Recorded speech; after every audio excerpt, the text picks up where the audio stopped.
Hey guys, it's Jodi here with Honeysuckle Hill Bee-stro, and I'm so excited to have Diego Morales here, our Secretary of State, to be in the kitchen with me today to cook up something yummy. But first, we're going to have a little conversation and just get to know Diego a little bit better. Diego, thanks for coming to Brazil, Indiana. Of course, well, Jodi, you and I go back for so many years. So good to be back here in Clay County. Good to see you. Good. Thank you for hosting. I'm so looking forward to hopefully assist you cooking. we're gonna work together, Okay. Diego. So it'll be a group project. So. But here's my story. When I arrived there, again, legally, respecting the rule of that, I like to say that. I actually, first of all, I knew zero English. Okay. I had no friends. Basically, I started from scratch. Now, how old were you? I was senior in high school. Oh, that's a hard time to make a big move like that. Exactly. I have two other sisters. Obviously they had the same story as myself, but they learned the language even quicker than myself because they were little. But I had to learn the language when I was senior in high school. Basically, as a senior in high school, my life started here in America. I had to learn the language, adjusted into the culture, go to school. I had to do it all quickly. Right. And I remember very well, my teachers, they were so kind and said, Diego, if you want to be successful in America, you need to learn the language. Yes. You need to become an American and then go to college. And I was telling myself, well, that sounds great. I think I can learn the language. I will adjust into the American way of life. But I said, my parents are factory workers. Yeah. I asked my parents, look, they're asking me to go to college. Can you send me to college? And my parents were like, Diego, we would love to send you to college, but we're factory workers. We cannot afford to send you to college. Yeah. But I remember clearly when my mom told me something. She says, Diego, we may not be able to send you to college, but you can. Yes. You can go to college and you will pay for yourself to go to college. And that's exactly what I did. Good for you. I was actually going to college. I worked third shift stocking shelves at the grocery store. I worked at the factory floor. I worked, I love coffee. This is the best actually for me because I worked at a coffee shop. So I was a barista. Oh, right. I learned how to do all the fancy coffees. That's how I paid for my college. Okay, good. And I'll tell you, I've done so many times. And I want everyone to know my life because my life is the American dream. Right. I came here with nothing. I was not born with a silver spoon in my mouth. And I said, you know what? I'm going to work hard to pay for my own education.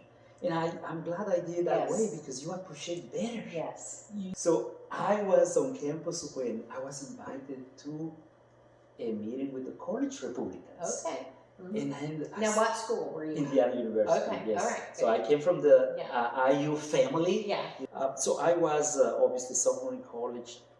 And then I was invited to go to get some free pizza at the college Republicans meeting. So I said yes. They lured you in with the pizza. Exactly. So that's when I met, which he's going to be my first boss. So Mike Soderl, Congressman Mike Soderl. Yeah. So he came and said, look, I'm looking for interns to help on my campaign. Okay. Who wants to get involved? Now, listen to this. I have like several jobs to pay for my college education. And then I was the first one to raise my hand and say, me, where do I volunteer? Where do I sign up? Like I have nothing to do, right? Yeah. So, and then Mike said, okay, we're going to sign you up to be one of our volunteers. Best thing that ever happened to me. Upon graduation, Mike hires me and I went to work for a congressman, which was the best job ever. I'll tell you how. He hired me and my first job was, I was his driver. Okay. Best job ever because when you're right there with the congressman, you have a front row seat. Right. You see everything. Right. When he interacts with obviously other elected officials, with constituents, or when he meets with donors. Right. So I had the front door, a front row seat for everything. And then one thing I remember that Mike said, Diego, learn all of this. Don't just use it as a job. learn it because someday you're gonna need it. Yeah. But then I joined the military. I joined the Indiana National Guard. Okay. But before, obviously, I wasn't, fully with them. I went to get my trainings in Fort Benning, Georgia. Okay. With the U.S. Army. Right. And I learned discipline and attention of detail. Okay. And then, of course, after Indiana University, I went to pursue my MBA at Purdue University, which I pay for it as well. Yeah. And then I left and I went to study at some other schools all over the world. So I went to study in Germany, the Netherlands, Hungary. That's where I met my wife. Okay. That's another story Okay. we can talk, which I'm proud to tell you that I have the most beautiful and supportive wife ever. My wife is my biggest supporter. Yeah. But then came back, and then of course I said, you know what, I think it's time for me to do something. And of course that's when obviously I worked for the governor's office, and then after that started my small business, and then I was encouraged to potentially run for Secretary of State. Yeah. Okay, so what is your degree? Because I've never heard that. What is your degree? Oh yeah, so obviously I was communications degree. Okay. And because the reason why communications, remember, I wanted to learn the language. And I wanted to get better. Yeah, and I said, I need to get better. I need to be good at public speaking. Now, you can clearly tell that I still have an accent. Yeah. Here is why. You don't have that hick Hoosier accent. but and since we're talking about this is what I experienced, because when I decided to obviously run for Secretary of State, in fact, a few people say, well, if you want to run for office, you may want to lose your accent. People come to me and say that. And I said, because I believe behind my accent, there is a story behind that it is now part of the Hoosier story. So what country does your family come from, and did they come because they were persecuted, or just because they felt like, okay, we've topped out here, we need to go to America? So first of all countries from around the world, they want to come to America because America is the greatest country on earth. I was born in Guatemala in Central America. But this is what I appreciate about my dad and my family. We are people of vision, and we believe, and with the help of God, we'll do it. So my dad said, when, he never said if, when I will bring my family to America, I'm going to raise them here. He never said if. Okay. So he obviously worked legally on getting us here legally. Right. It took him many years for us to come here. And then yet when we arrived here, we waited many years to obviously become naturalized citizen. Yeah. Again, as I said, we did it the right way. We have to pay thousands of dollars. Right. I have to study a couple hundred questions to take the naturalization test. And I tell you this, I memorized that test because I said, I don't want to fail. Yeah. So I memorized all these questions. And when I rose my right hand, Jodi, to become a naturalized citizen, it was one of the best days of my life because I said, finally, now I'm an American. What would you say was the first hard thing that you can remember doing that you were like, okay, I did that. That was hard. I feel a sense of accomplishment. Well, I think when we just moved here, when I was a senior in high school, I think that was the hardest thing for me and my sisters. But I don't want to speak on their behalf, but on me, because when you arrive at Silver Creek High School in Salisbury, I was there lost. I didn't know how to even say hello, like, you know how I was communicating? Just with signs, yes, no, yes, no, But some people saw something on me, and they took me under their wings. And, I said, you know what, I'm here. I'm going to speak whether people like me or not. Right. I'm going to say it. I'm going to start learning the language. And I was, again, even now, I only sleep 4 hours. That's all I sleep. But back then, I was doing the same. Here is why. Because after school or before, I was studying. So I used to carry a pocket dictionary, English and Spanish. Yeah. And I was grabbing that pocket dictionary all the time, everywhere. Whether I was going to the doctor or somewhere waiting for something, I was picking up the magazines and just going. And then that's how I learned the language. And I was watching TV, I was watching the news. So I was so into that, like, how can I learn the language as soon as possible? And then I was speaking with everybody, and I said, I don't care if people understand me or not. I gotta go and say it, and hopefully they will correct me. But it was one of the hardest things that, I would say, the first 6 months, because when you don't know anybody, you don't have friends, and you don't know the language, and it's a completely different culture, different system, and then you have to merge yourself. But you know why I made it through? Because of my Lord and Savior Jesus Christ. I'm a man of faith, and I believe He was giving me and my family that strength, and then that discernment, that wisdom. So we started learning all of this and then merging into the culture. But that transition was so hard. What do you prefer? Do you prefer music or listen to a podcast? So I'm a runner. I like to run. Yeah.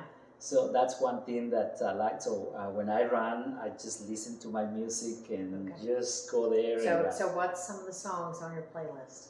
Well, first of all, some of the songs, I like patriotic music. I'm very patriotic. Okay. I'm all about the flag, apple pie, or peach pie. Things like that. But I like to listen to some other type of music, like to get you up, because. So usually I run, when in a good day I run 5 miles. Okay. And so I feel so good. But in order to do that, you have to listen to something, and they get you going. So I listen to a variety, but something more music to get you up and running. Okay. And I'll tell you, this to me works because that's my way to, if you will, to relax, and afterwards you feel good. I got my running, I listen to some music. Or what my wife tells me, go and cut the grass, mow the grass. Yeah. So that's my other relax. Do you still mow your own grass? Of course, of course. So that's my running, so I sweat, or like this time right now, my wife says, okay, it's time to clean the gutters. Yeah. The leaves are coming, so I go there. We do that because, as I said, I tell everyone, I'm not rich, I'm not a millionaire. Yeah. I'm just a regular person who is actually, I have achieved the American dream, but at the same time, I was raised by doing things for myself. You're a Christian. What do you do to connect with God? I do 2 things. First of all, my quiet time is when I leave my house every morning to the State House. Mm-hmm. At least I have that quiet time just between me and God. But I also have a spiritual mentor, if you will, someone older than me, someone who knows the Bible better than me, who advises me, and he sends me Bible verses every morning. Okay. Every morning, and I read them, obviously, every morning. But the most important thing for me, and I should say my quiet time is very important, but the most special time for me is when I talk to my mom. So my mom is my hero. My mom is a prayer warrior. And I tell everyone, why I've been successful? Not only because I believe I have the favor of God, but also because I have my mom. And the prayer of a mom is so special. My mom and I talk every day, even if it's just for a minute. And my mom tells me, son, I'm praying for you. Keep praying. I'm praying for you. And here is a Bible verse. I talk to my mom every day, no matter what. Okay, so we're about food here. Okay, so what was your favorite meal as a kid growing up? Oh man, I have many. So I have to share my secret with you. I have a secret that not many people know. I hope you will still like me after I share my secret. But I tell you, so I don't cook. I did not grow up cooking, so that's not my strength. Yeah. So see, I'm real. Yeah. I'm not here to pretend. I'm a chef. Yeah. No, I'm not. So I did not grow up cooking. However, I love food. I love to eat. I was going to ask you, like eating. I love eating. Because you can be a foodie without being someone who cooks. So would you consider yourself a foodie, someone who likes to try new foods? Yes, so I tried. Okay. So when I was growing up, one of my favorite meals is like a beef stew, or like a beef, like a beef stew, if you will. Like a that type of thing, And I did not know until I discovered when I met my wife. So when I met my wife in Budapest, in Hungary, Yeah.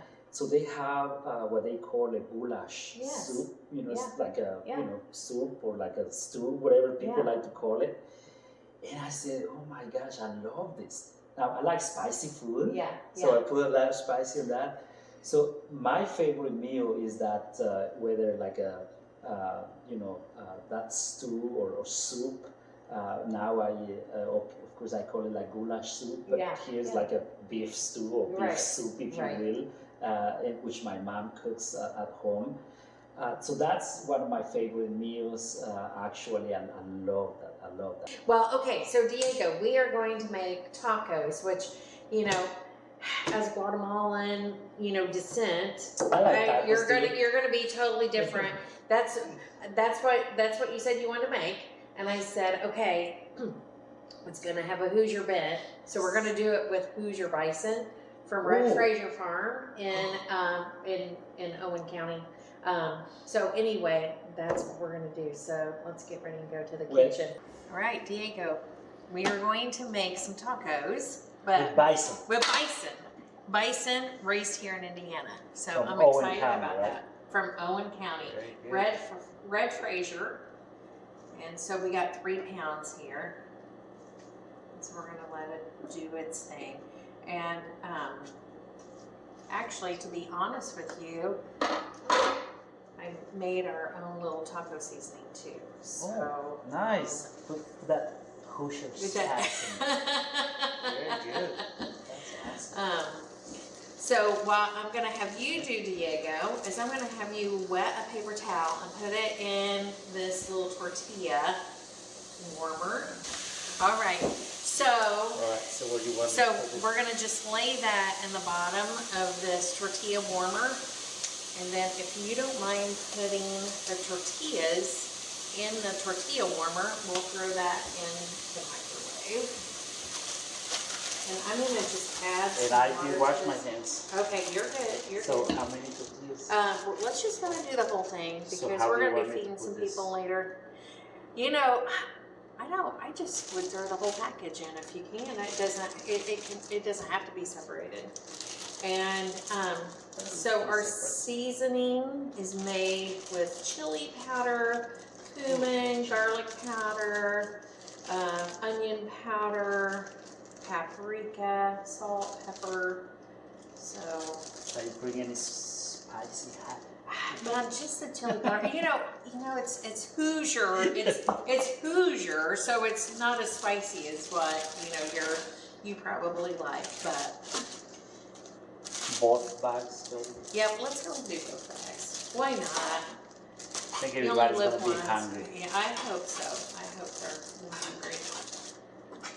There you go. And so I went ahead and I cut some tomatoes and some lettuce and some cilantro.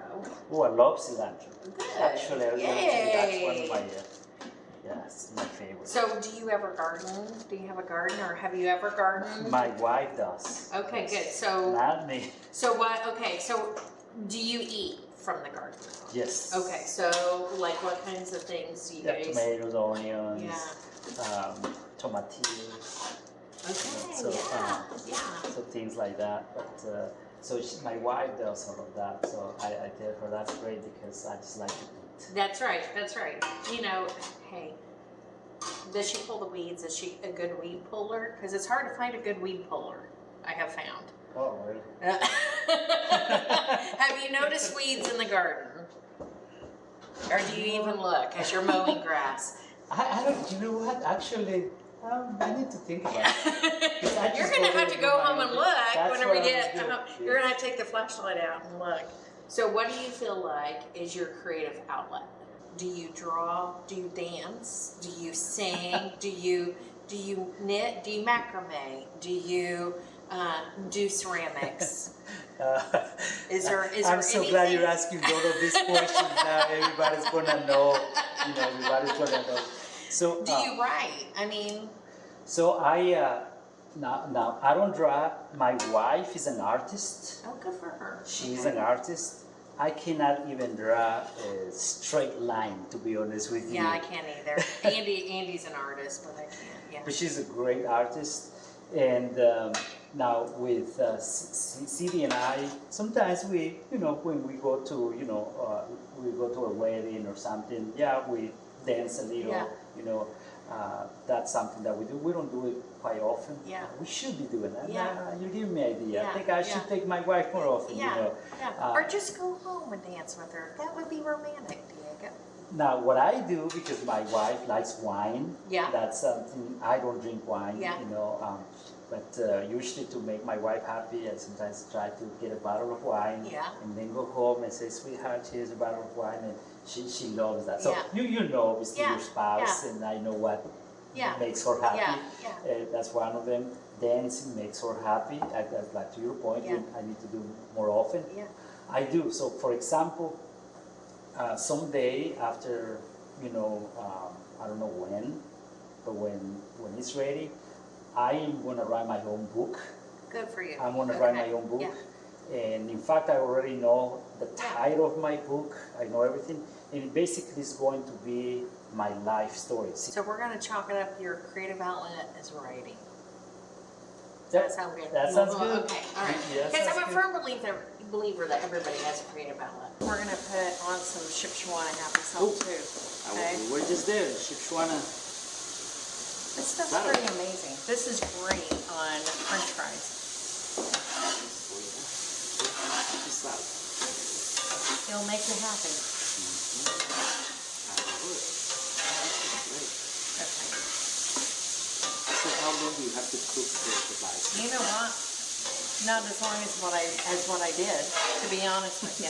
Okay, full disclosure, I can't tell a lie.